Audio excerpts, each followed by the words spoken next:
فرزند زہرا یہ حالات برے ہیں۔ کاشانۂ بصیرت ایک ایسا مکمل یوٹیوب چینل جس پر محروم بصارت کے لیے بالخصوص اور تمام افراد کے لیے بالعموم سینکڑوں کی تعداد میں اسلامی کتب دستیاب ہیں۔ لہذا گزارش ہے کہ آپ اپنی ذمہ داری نبھاتے ہوئے کاشانۂ بصیرت کو سبسکرائب کرنے کے ساتھ ساتھ بیل آئیکن کو پریس کیجیے تاکہ آپ علم کے حصول کے ساتھ ساتھ مذہب اہل بیت کی اشاعت میں بھی اہم کردار ادا کرتے رہیں۔ کاشانۂ بصیرت، کاشانۂ بصیرت، کاشانۂ بصیرت۔ فرزند زہرا یہ حالات برے ہیں۔ اعوذ باللہ من الشیطان اللعین الرجیم، بسم اللہ الرحمن الرحیم۔ السلام علیکم، یہ کاشانۂ بصیرت کا یوٹیوب چینل ہے جس سے میں آپ سے مخاطب ہوں۔ جو کتاب ہمارے زیر مطالعہ ہے وہ عظیم الشان کتاب ہے کلام امیر المومنین شرح نہج البلاغہ، اس کی چوتھی جلد ہم پڑھ رہے ہیں، اور اس کو پڑھتے ہوئے ہم خطبہ نمبر 91 کے 10ویں حصے تک پہنچ چکے ہیں الحمدللہ۔ آئیے شروع کرتے ہیں۔ 10واں حصہ شروع ہوتا ہے وَجَعَلَ شَمْسَهَا آیَةً، اس طرح شروع ہوتا ہے اور ختم ہوتا ہے وَنَحُوسِهَا وَسَعُودِهَا۔ ترجمہ اس کا، اس نے آفتاب کو دن کے لیے روشن نشانی اور ماہتاب کو رات کی دھندلی نشانی قرار دے دیا، اور دونوں کو ان کی منزل پر ڈال دیا ہے، اور ان کی گزرگاہوں میں ان کی رفتار کی مقدار معین کر دی ہے تاکہ ان کے ذریعے دن اور رات کا امتیاز قائم ہو سکے، اور انہی کے ذریعے سے برسوں کی گنتی اور دوسرے حساب جانے جا سکیں۔ پھر آسمان کی وسط میں افلاک کو آویزاں کیا، اور اس میں اس کی آرائش کے لیے چھپے ہوئے کم روشنی والے اور پر نور ستارے جاگوزی کر دیے، اور چوری چھپے کان لگانے والوں پر ٹوٹے تاروں کے تیر چلائے، اور اس نے انہیں اپنا تابع کیا، اور ثابت گشتی اترنے والے اوپر کی طرف جانے والے صاد اور نحس ستاروں کو اپنے جبر و قہر سے ان کی راہوں پر لگا دیا۔ شرح و تفسیر۔ سورج، چاند، ستاروں اور شہابوں کی تخلیق۔ امام نے خطبے کے اس حصے میں سورج، چاند اور ستاروں کی تخلیق اور ان کے وجود کے فلسفے کی جانب اشارہ کیا ہے، اور خوبصورت پیرائے میں ان آسمانی کواکب کے فوائد اور برکات کو مشروحہ بیان کرتے ہیں۔ چنانچہ فرماتے ہیں، اس نے آفتاب کو دن کے لیے روشن نشانی بنایا۔ ترجمہ میں نے پڑھا،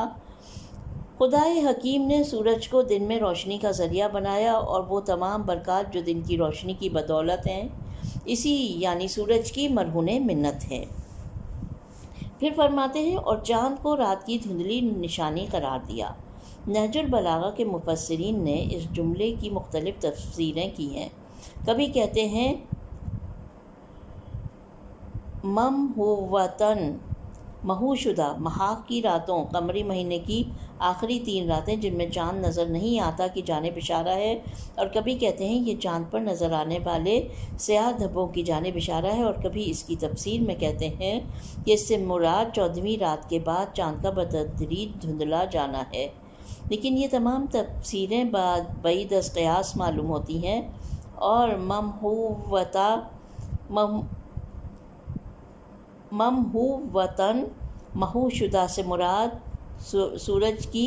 نسبت چاند کا دھندلا ہونا ہے۔ خداوند تعالیٰ نے رات کی تیرگی کو ذرا سا کم کرنے کی خاطر چاند کی روشنی کو دھندلا دیا ہے تاکہ رات کی خلقت کا فلسفہ باقی رہے اور آرام و سکون میسر ہو۔ بہرحال یہ تعبیر قرآنی آیات سے ہم آہنگ ہے کہ جو شب و روز چاند اور سورج کو خدا کی نشانیاں قرار دیتی ہے۔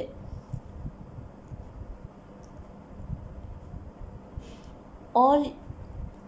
اس کی قدرت کی نشانیوں میں سے رات، دن، سورج اور چاند ہیں۔ یہ قرآنی تعبیر ہے جو کہ سورہ فصلت آیت نمبر 37 میں بیان کی گئی ہے۔ میں نے آیت کا ترجمہ پڑھا۔ سورج کی روشنی اور اس کی حیات انسانی پر نور افشانی کی برکتیں اور فوائد جو زندگی کے لیے تلاش اور کوشش کے اسباب ہیں، کسی سے پوشیدہ و مخفی نہیں۔ اسی طرح تاریک راتوں میں چاند کی مدھم، لطیف اور آرام بخش روشنی بھی خدا کی بڑی نعمتوں میں سے ہے، جو انسانی زندگی کی بہت سی مشکلات کے حل کا باعث بنتی ہے، اور بوقت ضرورت اس کے طفیل انسان رات کی تاریکی میں اپنی راہ کو پا لیتا ہے۔ لیکن اس سب کے باوجود یہ روشنی اتنی قوی نہیں ہوتی کہ انسان دن کی سرگرمیوں کو رات میں بھی انجام دے پائے، اس لیے چار و ناچار انسان کو آرام کرنا پڑتا ہے۔ یہ بھی پروردگار عالم کی ایک بڑی نعمت ہے۔ اس کے بعد امام چاند اور سورج کے حالات اور ان کے وجود کے فلسفے پر روشنی ڈالتے ہوئے فرماتے ہیں، ترجمہ: خداوند قدیر نے انہیں ان کے مقرر کردہ راستوں پر چلا دیا اور ان کی حرکت کے لیے ایک معین پیمانہ بنایا جو مراحل مختلف پر مبنی اور مشتمل ہے، تاکہ اس وسیلے سے شب و روز ایک دوسرے سے علیحدہ ہو جائیں اور ماہ و سال اور وقت اور زمانہ گزرنے کا حساب زندگی بشر کے نظم و ضبط کے لیے رکھا جا سکے۔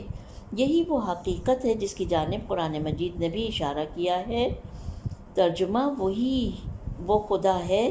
خدائے قادر ہے جس نے آفتاب کو چمکدار اور ماہتاب کو روشن بنایا اور اس کی منزلیں مقرر کی تاکہ تم لوگ برسوں کی گنتی اور حساب معلوم کرو۔ سورہ یونس کی آیت نمبر 5۔ سورج اور چاند کے وسیلے سے روز و شب کا فرق ایک معلوم امر ہے۔ تجربات اور ماہرین فلکیات کے رقیق حساب کی روشنی میں سورج اور چاند کے مدارج کا بھی پتہ چلایا جا سکتا ہے۔ یہ جو زمین سورج کے گرد 365 روز میں ایک مکمل چکر کاٹتی ہے، ہم زمین والوں کو ایسا لگتا ہے کہ سورج زمین کے گرد گھوم رہا ہے، جبکہ حقیقت میں سورج مرکز میں واقع ہوتا ہے اور زمین اس کے گرد گھومتی ہے۔ اس طرح زمین اپنے محور پر گھومتی ہے، جس کے نتیجے میں شب و روز وجود میں آتے ہیں اور 24 گھنٹوں کے دورانیے میں یہ عمل مکمل ہو جاتا ہے، جو کہ ہمارے خیال میں سورج کی زمین کے گردش کے باعث ہے۔ اس قسم کے بے بنیاد خیالات کی وجہ یہ ہے کہ ہم زمین کو اپنی جگہ ثابت و ساکن گمان کرتے ہیں اور باقی تمام کواکب کو اس کے گرد محو گردش تصور کرتے ہیں۔ چاند بھی زمین کے گرد گردش کرتا ہے، جس کا دورانیہ 29 روز اور چند گھنٹے ہے۔ چاند کی ظاہری شکل میں گاہے بگاہے جو تبدیلی دکھائی دیتی ہے وہ زمین کے گرد اس کے چکر کاٹنے کی بدولت ہے۔ کئی لاکھ برسوں سے سورج، چاند اور زمین کے بغیر کسی معمولی تغیر و تبدل کے اپنے مدار میں محو حرکت ہے، جس کی مدد سے ہم ماہ و سال کا صحیح طور پر حساب لگا سکتے ہیں۔ صحیح بات یہ ہے کہ زمین کی سورج کے گرد گردش کے دوران زمین اجرام فلکی میں سے کسی ایک سے قریب ہو جاتا ہے، جس کے نتیجے میں شمسی مہینوں کے 12 بروج تشکیل پاتے ہیں۔ اس کے بعد امام باقی آسمانی ستاروں کے بیان کی جانب آتے ہوئے فرماتے ہیں، ترجمہ: پھر آسمان کی وسط میں افلاک کو آویزاں کیا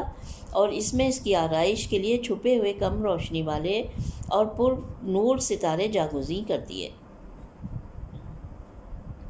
یہاں پر امام نے 2 قسم کے آسمانی کواکب کی جانب اشارہ کیا ہے۔ سب سے پہلے چھوٹے ستارے ہیں جنہیں امام نے چھپے ہوئے موتیوں سے تعبیر کیا ہے، اور دوسرے پر نور اور فیروزاں ستارے ہیں جنہیں امام نے چراغوں سے تعبیر کیا ہے۔ ستاروں کا چھوٹا اور بڑا ہونا یا باریک اور موٹا ہونا محض دیکھنے کی حد تک ہے، ورنہ ان میں سے بہت سے ستارے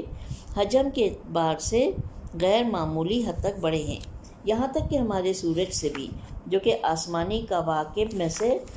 درمیانی جسامت کا شمار ہوتا ہے، لیکن مسافت کی دوری کی وجہ سے یہ ستارے چھوٹے نظر آتے ہیں، اور ان کے برعکس ایسے موٹے ستارے جیسے ستارہ زہرہ، جو کہ منظومہ شمسی کے سیاروں میں سے ہے اور جو قریب ہونے کی وجہ سے غیر معمولی چمک دمک رکھتے ہیں لیکن حجم کے اعتبار سے چھوٹے ہیں۔ بہرحال یہ آسمانی ستارے شب کو اتنا خوبصورت اور دلاویز بنا دیتے ہیں کہ ان کی خلقت کی عظمت تو خیر اپنی جگہ، ان کی خوبصورتی بھی آنکھوں کو خیرہ کر دینے والی ہے۔ البتہ ستاروں کی اپنی ایک الگ دنیا ہے۔ بقول ایک ماہر فلکیات کے ممکن ہے ان میں سے بہت سے بود و باش کے قابل ہوں اور ان پر ایسے زندہ موجودات پائے جاتے ہوں کہ جن کی حیات کا تصور ہمارے لیے ممکن نہ ہو، لیکن ان سب کے باوجود ہماری زندگی میں ان ستاروں کا کردار محض تاریک آسمان کو خوبصورت بنانا ہی نہیں ہے، بلکہ ان کے ذریعے سے بیابانوں اور سمندروں میں منزل کی راہ کا سراغ بھی لگایا جا سکتا ہے، جیسا کہ قرآن میں ارشاد ہوا۔ ترجمہ: اور وہی وہ خدا ہے جس نے تمہارے لیے نفع کے واسطے ستارے پیدا کیے تاکہ تم جنگلوں اور دریاؤں کی تاریکیوں میں ان سے راہ معلوم کرو۔ سورہ انعام آیت نمبر 97۔ اس کے علاوہ ممکن ہے اس وسیع آسمان میں موجود کواکب ایک دوسرے پر قوت جاذبہ کی تاثیر گزاری کے باعث نظام افلاک کے مجموعے کی حفاظت اور بقا کے ضامن ہوں۔ اس کے بعد امام ایک آسمانی عجوبے یعنی شہابوں کی جانب اشارہ کرتے ہوئے فرماتے ہیں، چوری چھپے کان لگانے والوں پر ٹوٹے تاروں کے تیر چلائے۔ ترجمہ: شہابوں کے بارے میں گزشتہ حصے میں کافی سیر حاصل گفتگو کی جا چکی ہے اور مزید مطالعے کے لیے حوالہ بھی بتایا جا چکا ہے۔ اس کے باوجود یہاں اس کی تکرار شاید اس جہت سے ہے کہ کبھی یہ شہاب زمین سے دیکھنے والوں کو متحرک ستارے معلوم ہوتے ہیں، اسی لیے امام نے ستاروں کی تقسیم بندی کے ضمن میں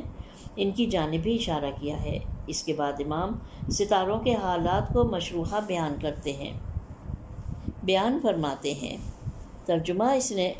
انہیں اپنے تابع کیا اور ثابت گشتی اترنے والے، اوپر کی جانب جانے والے 7 اور نحس ستاروں کو اپنے جبر و قہر سے ان کی راہوں پر لگا دیا۔ ثابت ستاروں، گشتی ستاروں اور اوپر کی سمت جانے والے اور نیچے اترنے والے ستاروں اور ان کے 7 اور نحس ہونے کے بارے میں ہم نکات والے حصے میں بحث کریں گے۔ نکات: ثابت اور سیار یعنی گشتی ستارے۔ نمبر 1، ہم جانتے ہیں کہ آسمان پر نظر آنے والے ستارے ایک لحاظ سے دو قسموں میں تقسیم ہوتے ہیں، ثابت ستارے اور سیار یعنی گشتی ستارے۔ ثابت ستارے وہ ستارے ہیں جو آسمان میں اپنی حالت تبدیل نہیں کرتے ہیں، ایک طرف سے طلوع کرتے ہیں تو دوسری جانب غروب ہو جاتے ہیں، بغیر اس کے کہ ان کے فاصلوں میں کوئی تغیر پیدا ہو۔ البتہ حقیقت میں یہ محو حرکت ہیں، لیکن ہم سے زیادہ دوری پر ہونے کی بنا پر ان کی حرکات ان کے فاصلوں پر اثر انداز نہیں ہوتی ہیں۔ سیار گشتی ستارے جنہیں چند ایسے ستارے ہیں جو نظام شمسی میں سورج کے گرد گردش کر رہے ہوتے ہیں، اور چونکہ ان کا فاصلہ زمین سے بنسبت دوسرے اجرام فلکی کے بہت کم ہے، اس لیے آسمان میں ان کی حرکات معلوم ہوتی ہیں اور یہ ہمیشہ اپنی جگہ بدلتے رہتے ہیں۔ ستاروں کے حالات۔ نمبر 2، ستاروں اور آسمانی کواکب کے اور بھی حالات ہیں، جن میں سے ایک حالت حبوط دو چشمی ہے، بے، واو اور توئی۔ حبوط نازل ہونا یا نیچے کی جانب آنا۔ دوسری حالت میں صعود، صاد، عین، واو، دال، اوپر جانا یا بلند ہونا ہے، یعنی گویا ایک ستارہ یا ستاروں کا مجموعہ اوپر کی جانب حرکت کرتا ہے جسے صعود کہا جاتا ہے، اور کبھی نیچے کی جانب آتا ہے جسے حبوط کہا جاتا ہے۔ اس کی روشن ترین مثال سورج ہے، جو سردیوں کے آغاز سے اپنے مدار میں بلندی کی جانب بڑھنے لگتا ہے اور ہر روز گرمیوں کے شروع ہونے تک آسمان پر پہلے سے بلند مقام پر دکھائی دیتا ہے، پھر گرمیوں کے شروع ہوتے ہی اوج پر پہنچ جاتا ہے اور آسمان پر مکمل طور پر بلندی پر دکھائی دیتا ہے، اور کبھی تو سر کے عین اوپر نظر آتا ہے۔ اس کے بعد گرمیوں کے آغاز سے نیچے کی جانب آنا شروع کر دیتا ہے اور گرمیوں کے شروع ہوتے ہی افق پر نچلے ترین درجے پر پہنچ جاتا ہے۔ البتہ ان تغیرات کا در حقیقت سورج سے تعلق نہیں ہے، بلکہ ان کا تعلق زمین کی اپنے مدار پر سورج کے گرد گردش کی کیفیت میں تبدیلی اور زمین کے محور کا اپنے مدار سے 23 درجے تک کے انحراف سے ہے۔ یہ تعبیرات اس بات کی بخوبی نشاندہی کرتی ہیں کہ امیر المومنین علیہ السلام فلکیات کے مسائل پر مکمل عبور رکھتے تھے اور آپ نے پرمعنی اشاروں کے ساتھ بہت سے مطالب کو بیان کر دیا ہے۔ اب ہیڈنگ ہے سعد و نحس ستارے، اور پوائنٹ ہے نمبر 3 پہ یہ کہتے ہیں سعد اور نحس ستاروں کے بارے میں جو کچھ مذکورہ حصے میں آیا ہے، اگر اس کے ظاہر کو دیکھیں تو وہ قدیم نجومیوں کے ایک گروہ کے اعتقاد کی جانب اشارہ ہے جو کہ بعض ستاروں کو نحس سمجھتے تھے اور ان کے طلوع ہونے یا ان کے حالات میں تغیر کو انسانوں کی معاشرتی زندگی میں یا بعض افراد کی زندگی کے نجی معاملات میں برے واقعات کے رونما ہونے کا سبب گردانتے تھے، کیونکہ نجومی ہر شخص کو کسی نہ کسی ستارے کا تابع گمان کیا کرتے تھے، اور اسی طرح کچھ ستاروں کے طلوع یا ان کے حالات کے تغیر کو انسانی معاشرے کے لیے یا کچھ مخصوص افراد کے لیے سعادت اور نیک بختی کے ظہور کی علامت تصور کیا کرتے تھے، جبکہ ہم یہ جانتے ہیں کہ اسلام انسانوں کی تقدیر پر ستاروں کی تاثیر کی نفی کرتا ہے اور اسے ایک طرح کا شرک شمار کرتا ہے۔ خطبہ نمبر 79 جس کی تشریح جلد سوم میں ہو چکی، اس میں ہم نے پڑھا کہ امیر المومنین اس نجومی پر سخت غضبناک ہوئے جس نے جنگ نہروان کے بارے میں شکست کی پیشگوئی کی تھی، اور امام نے ایسی پیشگوئی کو جو ستاروں کے انسانوں کے مقدر پر اثر انداز ہونے کے اعتقاد کی بنیاد پر تھی، قرآن کی تکذیب اور خدا سے بیگانگی قرار دیا، اور خطبے کے آخر میں علم نجوم کی اس قسم سے ممانعت فرمائی جس کے مطابق انسانوں کے مقدر کا ستاروں کے ساتھ تعلق ہے اور وہ انسانی زندگی پر اثر انداز ہو سکتے ہیں۔ معصومین علیہم السلام سے منقول متعدد احادیث میں بھی علم نجوم کی اس قسم کی شدید الفاظ میں مذمت کی گئی اور نجومی کو کاہن، جادوگر اور کافر کے مترادف قرار دیا ہے۔ ان احادیث میں سے حضرت رسالت مآب کی ایک حدیث میں ارشاد ہوتا ہے، ترجمہ: جس نے کسی نجومی یا کاہن کی تصدیق کی، اس نے ان تمام چیزوں کا انکار کیا جو محمد صلی اللہ علیہ وسلم پر نازل ہوئیں۔ اس بات میں کوئی شک نہیں کہ قدیم نجومی ستاروں کے انسانوں کی تقدیر کے ساتھ وابستگی کے بارے میں مختلف عقیدے رکھتے تھے، جن کی بابت خطبہ نمبر 79 میں تفصیلی گفتگو کی جا چکی ہے، اور یہ کہا جا سکتا ہے کہ یہ روایات ان افراد کے بارے میں ہیں جن کے گمان میں اس جہاں کی تدبیر و انتظام ستاروں کے ہاتھ میں ہے اور جو ان کے بارے میں ایک قسم کی خدائی کے قائل تھے۔ اگر کوئی یہ کہے کہ ستارے خداوند عالم کے حکم سے ان حوادث کے وقوع پر دلالت کرتے ہیں تو یہ کفر نہیں ہوگا، لیکن اس دلالت کے ثابت ہونے پر کوئی دلیل نہیں ہے۔ جس طرح زمین اور اس پر بسنے والوں کی اپنی ایک الگ دنیا ہے، اس طرح ان ستاروں کی بھی اپنی دنیایں ہیں۔ ایسی کوئی علمی دلیل نہیں جس نے اس قسم کی دلالت کو ثابت کیا ہو، مثلا فلاں ستارے کا طلوع ہونا یا غروب ہو جانا، یا فلاں ستارے کا دوسرے فلاں ستارے سے قریب ہونا جنگ چھڑنے یا امن و صلاح کے قیام میں مؤثر ہے۔ تاہم اس قسم کی دلالتوں کی مکمل طور پر نفی بھی نہیں کی جا سکتی، یہاں تک کہ اگر یہ غیر معصوم ہی سے سنی جائیں۔ یہ جو بعض روایات میں آیا ہے کہ جب چاند برج عقرب میں ہو تو شادی کرنا مکروہ ہے، قابل انکار چیز نہیں ہے۔ یہاں سے یہ بات واضح ہو جاتی ہے کہ خطبے کے مذکورہ حصے میں ستاروں کے سعد اور نحس ہونے سے متعلق جو کچھ آیا ہے وہ ان جیسے امور کی جانب اشارہ ہو۔ یہ امکان بھی پایا جاتا ہے کہ بعض آسمانی کواکب، خاص طور پر نظام شمسی کے سیارے کی اپنے مداروں میں وقوع کی کیفیت زمین پر طبیعی اثرات رکھتی ہو۔ مثلا ہم جانتے ہیں کہ سمندروں میں مد و جزر یعنی جوار بھاٹا چاند کی ثقلی قوت کی بدولت رونما ہوتا ہے، اور جب کبھی سورج اور چاند ایک دوسرے کے بالمقابل واقع ہوں مہینے کے شروع اور آخر میں، تو اس ثقلی قوت میں شدت آ جاتی ہے، یہاں تک کہ ممکن ہے یہ زمین کی اوپری سطح پر بھی اثر انداز ہو اور زمین کے کٹاؤ اور زلزلے کا باعث بن جائے۔ اس کے برعکس یہ بھی ممکن ہے کہ آسمانی سیاروں کی تاثیر کی وجہ سے زمین پر بارشیں بھی ہوں۔ اس بنا پر ستاروں کا سعد و نحس ہونا اس خاص اس خاص طبعی اثر کی جانب اشارہ ہو۔ یہاں پر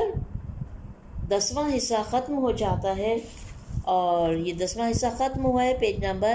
93 پر۔ ہم نے جب ابتدا کی تھی 10ویں حصے کی، تو ابتدا کی تھی ہم نے پیج نمبر 86 سے، اور یہ ختم ہوا ہے پیج نمبر 93 پر۔ آئیے اب ہم 11واں حصہ شروع کرتے ہیں۔ پیج نمبر ہے 94۔ 11واں حصہ شروع ہوتا ہے ثم خلق سبحانہ لإسکانی، اور ختم ہوتا ہے خاصعۃ علی حدودہا۔ ترجمہ: اس کے بعد اس نے آسمانوں کو ذکر و عبادت کے ساتھ آباد کرنے اور اپنی سلطنت کے بلند ترین طبقے کو بسانے کے لیے ملائکہ جیسی انوکھی مخلوق کو پیدا کیا، اور ان سے آسمانی راستوں کے شگافوں کو پر کر دیا، اور ان کے وجود سے فضا کی پہنائیوں کو معمور کر دیا۔ ان وسیع اطراف کی وسعتوں میں تسبیح کرنے والے فرشتوں کی آوازیں قدس اور پاکیزگی کی 4 دیواری اور عظمت کے گہرے حجابوں اور بزرگی اور جلال کے پرشکو خیموں میں گونجتی ہیں، اور اس گونج کے پیچھے جس سے کان بہرے ہو جاتے ہیں نور کی تجلیات کی اتنی فراوانی ہے کہ جو نگاہوں کو اپنے تک پہنچنے سے روک دیتی ہے، چنانچہ وہ ناکام و نامراد ہو کر اپنی جگہ پر ٹھہری رہتی ہیں۔ شرح و تفصیل۔ ہیڈنگ ہے فرشتوں کی تخلیق۔ خطبے کے اس حصے میں امام تخلیق ملائکہ اور انہیں تقویض کردہ مختلف ذمہ داریوں کو بہت دلنشین اور خوبصورت عبارتوں کے ساتھ بیان فرماتے ہیں۔ بقول ابن ابی الحدید کے یہ کلام اس قدر بلند مرتبہ فصاحت و بلاغت کا حامل ہے کہ لوگ عرب کی فصاحت کو بھول جائیں، اور نہ فقط الفاظ کے اعتبار سے بلکہ معنی کے اعتبار سے بھی یہ خطبہ اس قدر جامع اور آفاقی ہے کہ عقل دنگ رہ جاتی ہے۔ مولا فرماتے ہیں، اس کے بعد اس نے آسمانوں کو ذکر و عبادت سے ساتھ آباد کرنے اور اپنی سلطنت کے بلند ترین طبقے کو بسانے کے لیے ملائکہ جیسی انوکھی مخلوق کو پیدا کیا، اور ان سے آسمانی راستوں کے شگافوں کو پر کر دیا، اور وہی وہ خدا ہے کہ جس نے تمہارے نفع کے واسطے ستارے پیدا کیے تاکہ تم جنگلوں اور دریاؤں کی تاریکی میں ان سے راہ معلوم کرو، اور وہی وہ خدا ہے جس نے تمہارے نفع کے واسطے ستارے پیدا کیے تاکہ تم یہ دوبارہ جو ہے وہ لکھا گیا ہے، دوبارہ پرنٹ ہوا ہے، ایک ہی لائن 2 دفعہ پرنٹ ہو گئی ہے، تاکہ تم جنگلوں اور دریاؤں کی تاریکیوں میں ان سے راہ معلوم کرو، اور وہی وہ خدا ہے جس نے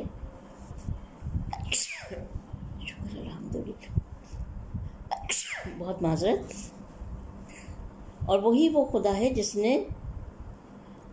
3 مرتبہ یہ جملہ، یا تو مولا نے 3 مرتبہ اس جملے کو غالباً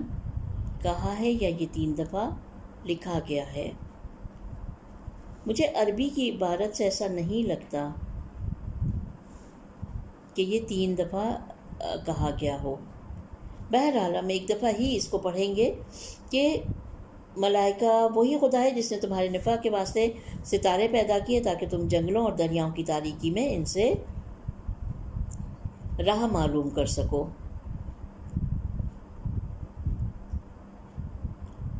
اور ان کے وجود سے فضا کی پہنائیوں کو معمور کر دیا ہے، یعنی فرشتوں کی۔ سما کی تعبیر سے اس جانب اشارہ ہوتا ہے کہ فرشتوں کی تخلیق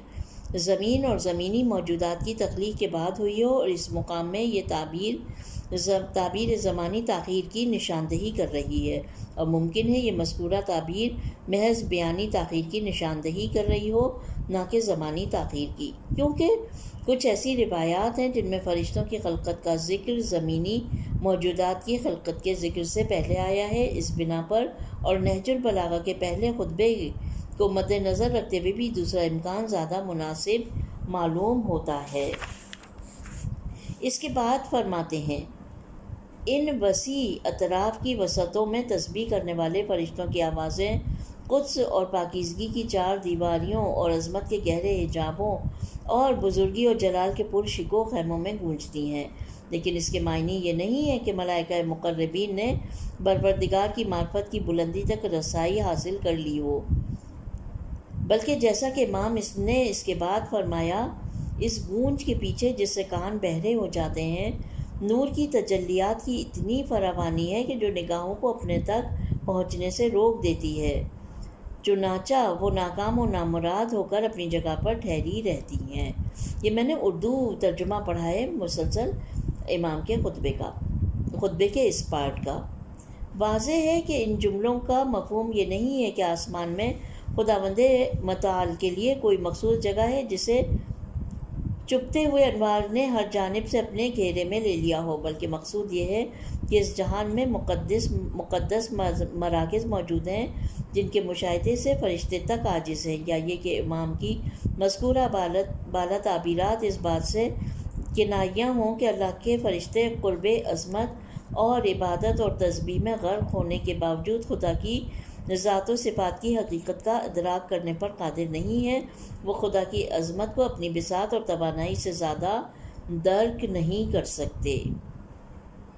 بالفاظ دیگر اگر ہم ان جملوں کے ظاہری معنی کو مد نظر رکھتے ہوئے تفسیر کریں تو پتہ چلتا ہے کہ آسمانوں میں ایسے مراکز ہیں جو بہت زیادہ قدسیت اور نورانیت کے حامل ہیں۔ بہت سی روایات میں بھی اس معنی کی جانب اشارہ ملتا ہے۔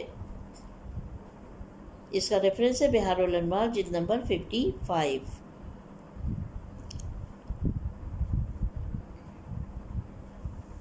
جیسا کہ خود زمین پر بھی خانہ کعبہ اور بیت المقدس جیسے مراکز موجود ہیں جنہیں ہمیشہ محترم جانا جاتا ہے، اگرچہ وہاں ذات باری تعالیٰ کے لیے کوئی مخصوص جگہ نہیں ہے۔ یہاں پر 11واں خطبہ ختم ہو جاتا ہے، اور آئیے اب ہم آگے بڑھتے ہیں 11واں خطبہ نہیں بلکہ خطبہ نمبر 91 کا 11واں حصہ۔ آئیے اب ہم آگے بڑھتے ہیں 12ویں حصے کی جانب، جو کہ شروع ہو رہا ہے وَأَنشَأَهُمْ عَلَى سُورٍ مُخْتَلِفَاتٍ وَأَقْدَارٍ، یہاں سے شروع ہو رہا ہے اور ختم ہو رہا ہے عَلَى عَلَامِ تَوْحِیدِهِ۔ اس کا ترجمہ پڑھتے ہیں۔ ہم نے ان فرشتوں کو مختلف شکلوں اور الگ الگ پیمانوں کے مطابق پیدا کیا، وہ بالوں پر رکھتے ہیں اور وہ اس کے جلال اور عزت کی تسبیح میں مصروف ہیں۔ مخلوقات میں جو اس کی صنعتیں اجاگر ہوئی ہیں انہیں اپنی طرف منسوب نہیں کرتے ہیں، اور نہ یہ دعویٰ کرتے ہیں کہ وہ کسی ایسی شے کو پیدا کر سکتے ہیں جس کے پیدا کرنے میں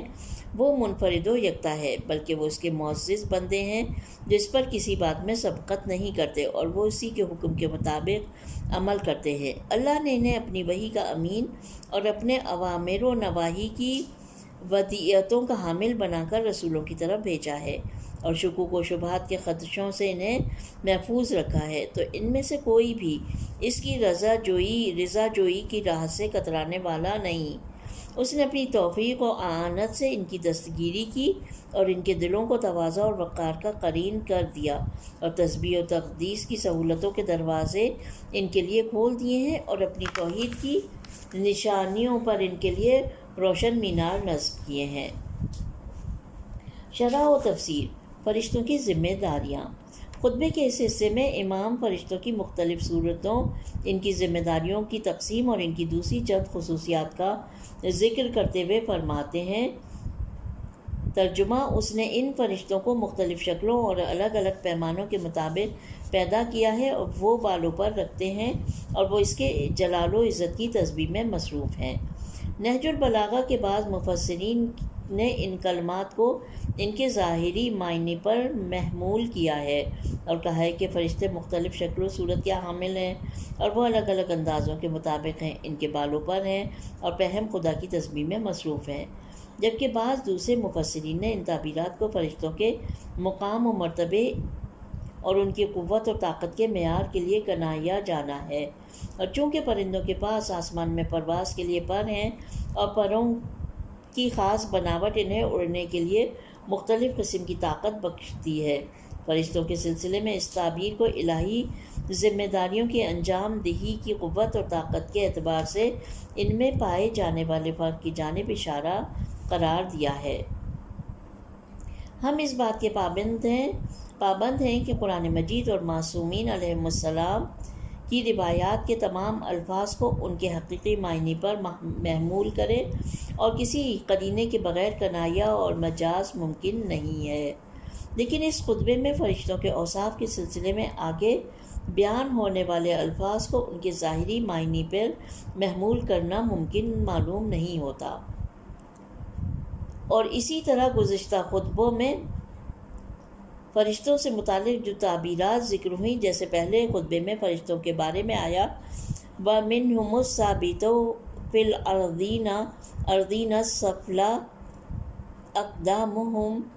وَالْمَعْرِفَتُهُ مِنَ السَّمَاءِ الْعُلْيَا أَعْنَاقُهُمْ، ان میں سے کچھ اتنے عظیم اور بڑے ہیں کہ ان کے قدم زمین کی تہ میں جمے ہوئے ہیں اور ان کی گردنیں اونچے آسمان سے بھی آگے نکلی ہوئی ہیں۔ اس کا ریفرنس ہے پیغام امام امیر المومنین جلد نمبر 1 پیج نمبر 159 کی طرف رجوع کیا جائے۔